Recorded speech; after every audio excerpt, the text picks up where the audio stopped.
ஊக்கமது கைவிடேல். உங்கள் மீது வீசப்படும் கற்களை கவனமாக சேர்த்து வையுங்கள். திருப்பி வீச உங்களுக்கு ஒரு சந்தர்ப்பம் நிச்சயம் வரும்.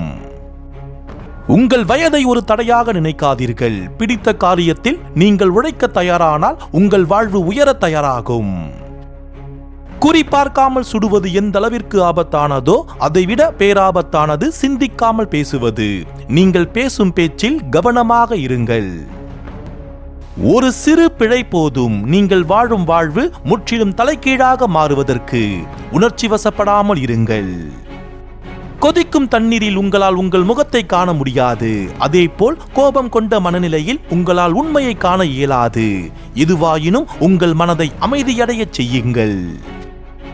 உங்கள் மனதிற்கு பிடித்த வேலையை செய்யுங்கள். மனதிற்கு பிடித்ததை செய்வோருக்கு அவர்கள் செய்யும் வேலையில் சலிப்பு ஏற்படாது. ஒருவர் போல் இன்னொருவர் இருப்பதில்லை என்பதிலிருந்தே தெரியவில்லையா கடவுள் ஒவ்வொருவருக்கும் எவ்வளவு முக்கியத்துவம் தருகிறார் என்று? உங்கள் தனித்துவத்தை உணருங்கள். உங்கள் வாழ்வு நிச்சயம் மாறும். சிலர் உண்மையான பிரச்சனைகளை பற்றி கவலைப்படுவதை விட உண்மையான பிரச்சனைகள் குறித்த கற்பனையான கவலைகளுக்கே அதிகம் கவலைப்படுகின்றார்கள். முருங்கை கிளைக்கு சத்து இல்லை, ஆனால் முருங்கை இலையில் இரும்பு சத்து. வடிவத்தில் இல்லை வாழ்க்கை. நன்றிகள்.